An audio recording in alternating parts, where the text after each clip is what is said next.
Bonjour, aujourd'hui le temps n'est pas très propice à la lumière, donc je m'excuse d'avance si il fait un peu gris, donc j'ai mis la lumière chez moi, mais voilà, il fait gris, gris, gris, gris, gris. Donc, on se retrouve aujourd'hui, mes amis, pour la présentation d'un oracle qui vient d'être traduit en français, qui s'appelle l'oracle du chaman mystique. Alors, donc, moi j'ai déjà tout sorti pour avoir beaucoup plus simple. On se retrouve avec un grand boîtier qui est pareil à la version anglaise. On se retrouve aussi avec ceci qui se met là-dedans. Mais moi, je l'ai enlevé parce que voilà, c'est trop casse-pied à enlever, à remettre, etc. C'est de toute façon aux éditions Vega. D'accord. Les illustrations sont de Jenna Della Grottaglia qui a déjà fait l'oracle, pardon, je ne reviens plus sur mes mots, sur la sagesse de l'oracle, sur le tarot de la bienveillance. D'ailleurs, le tarot de la bienveillance, franchement, les illustrations sont quasi les mêmes. Voilà, on se retrouve vraiment avec ça. Moi, je dirais qu'on peut les associer, le tarot plus cet oracle. Je trouve que ça irait bien. Bref, c'est donc de Alberto Villoldo, Colette Baron-Reed et Marcela Lobos. Voilà, il y a eu 3 collaborations. Je trouve vraiment que cet oracle est super extra fort.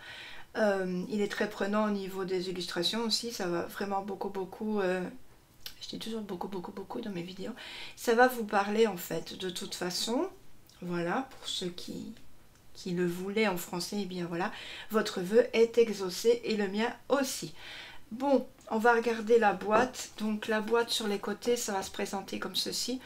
Donc c'est traduit hein, avec le nom des auteurs, l'édition.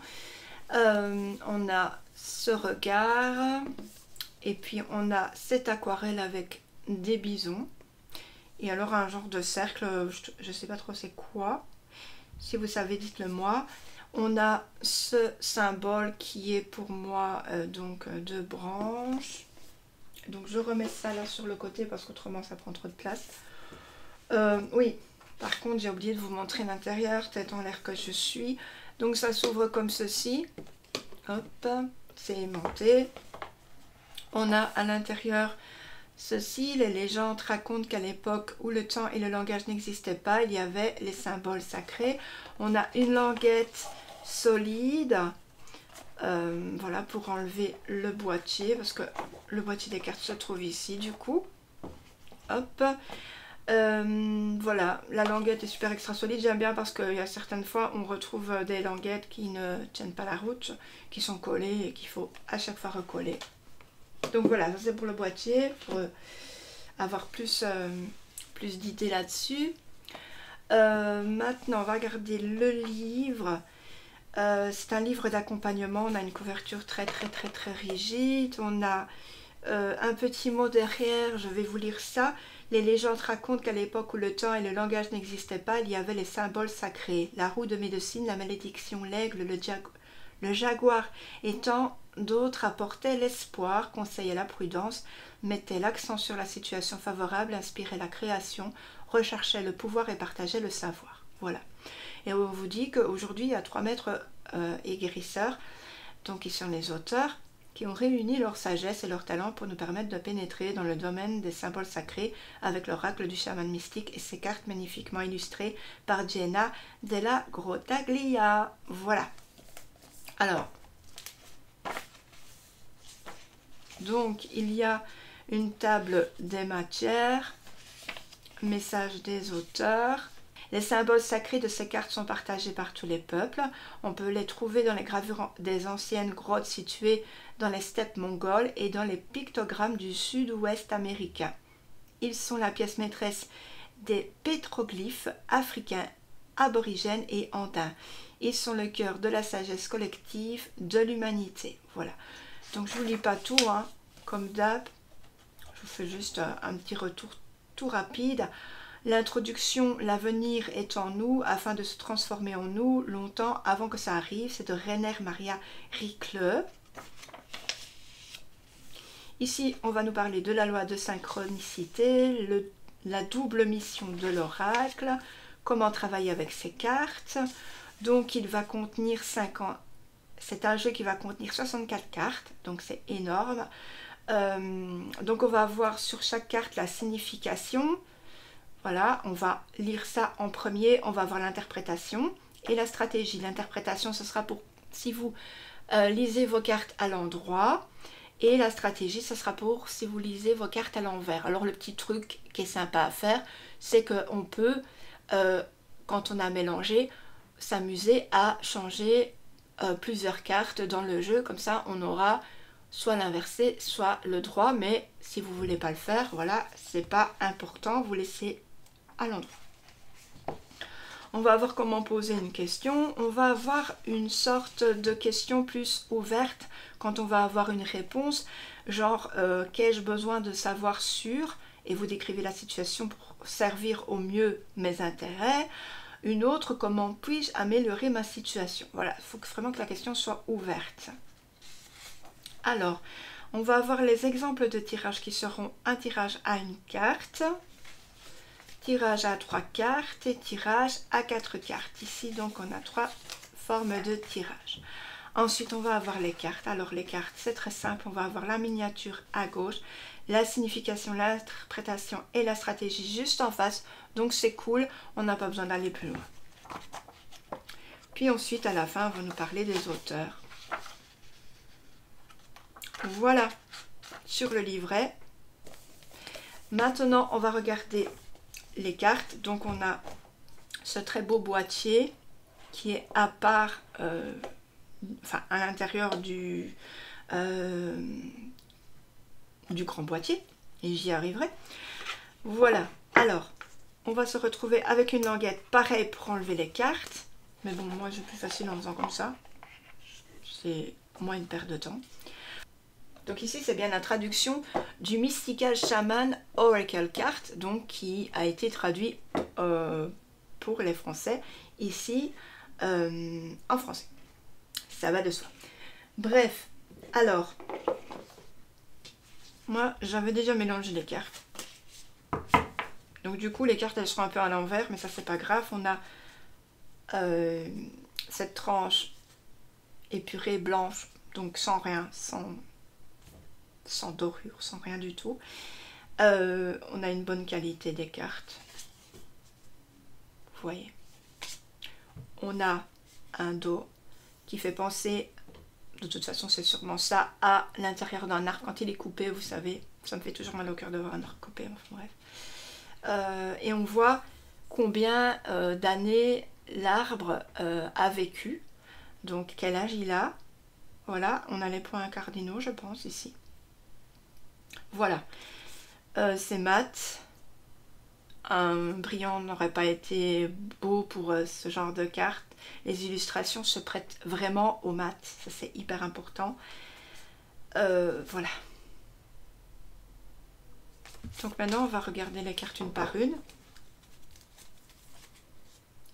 Donc je vais aller assez vite parce que du coup comme elles sont hyper longues à présenter, mettez sur pause si vous avez envie de voir une carte en particulier. Donc on a le témoin, le colibri, je fais juste un petit zoom. Hop. L'être aimé. Le faiseur de pluie. Le Pachamama.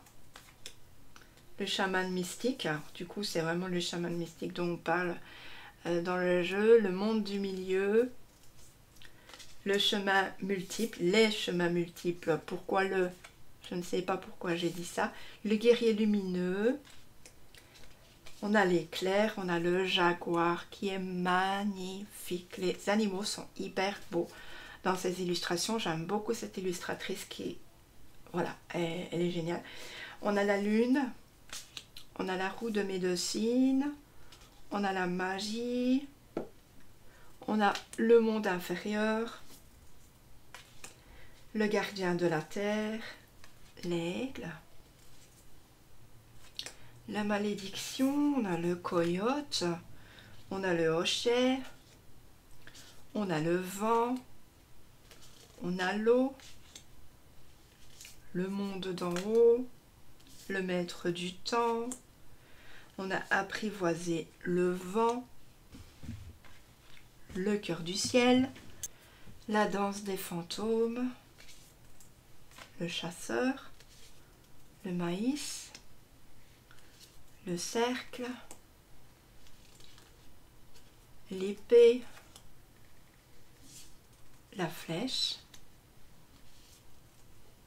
l'arc-en-ciel. L'arc-en-ciel est beau, très beau.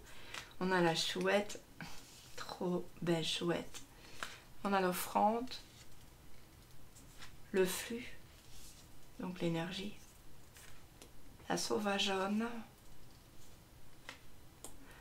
la quête de vision, l'arbre de vie. Regardez cet arbre enlacé, le tonnerre, le voyage, la montagne sacrée, la voie de la beauté, le tambour, le corbeau, le conseil. Le corbeau, c'est mon animal, un de mes animaux totem en fait. On a l'achèvement, donc le cycle de fin, le cycle de recommencement pour moi, l'enfant intérieur, la cueilleuse, le feu, la terre, la hutte de sudation, la quiétude, la spirale, le sorcier, le serpent, le sacrifice, le soleil, le bâton, récupération d'âme, le miroir enfumé, le voyant, les anciens, et puis la croix ondine. Voilà, donc voilà, elles sont super extra belles.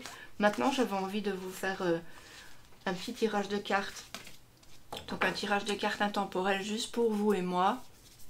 Donc peut-être poser une question ouverte, une question ouverte. On va regarder la correspondance à l'endroit, bien sûr, parce que là je ne fais pas à l'envers.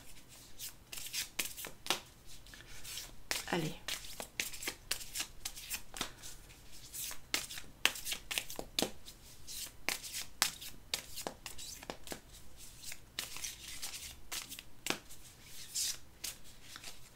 Je m'entoure toujours de bleu quand je bats les cartes et quand je les coupe. Je m'entoure de l'archange Michael et de l'ange Michel du coup. Parce que voilà, c'est une sorte de protection que j'aime bien faire. Donc je coupe toujours en 3. Hop. Et je vais faire une coupe supplémentaire juste au milieu, comme ça on verra ce qui sort pour nous. Youp. Ici on a le sacrifice, voilà, ça commence bien. Allez, on va regarder. 44. Je regarde vite dans le livre. Je me rapproche. 44. Alors, la signification. Sacrifier signifie rendre sacré. Le sacrifice est une offrande de gratitude qui vient du cœur, une fête d'amour préparée pour l'esprit. Dans les temps anciens, les sacrifices impliquaient parfois des rituels dans lesquels le sang était offert aux dieux. Par exemple, dans la Bible, Yahweh préfère le sacrifice d'un des agneaux d'Abel à l'offrande de légumes et de fruits de Caïn.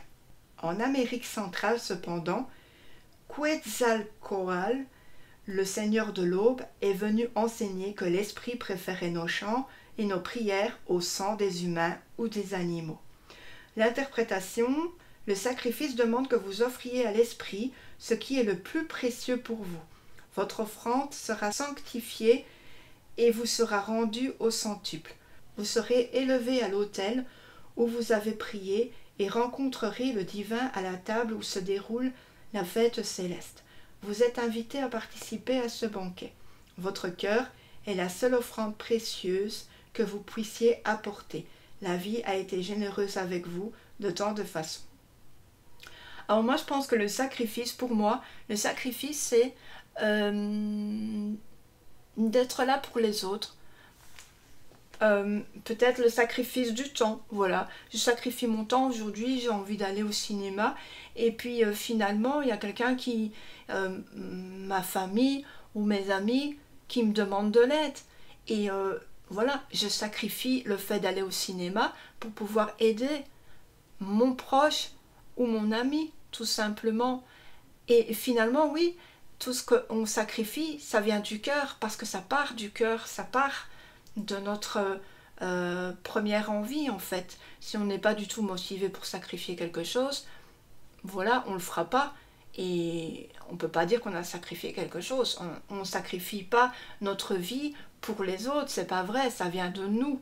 Ça vient de nous en particulier, en premier lieu. Soit on a le cœur doux, généreux, soit on l'a pas du tout. Je suis désolée, c'est comme ça que je ressens les choses. Voilà.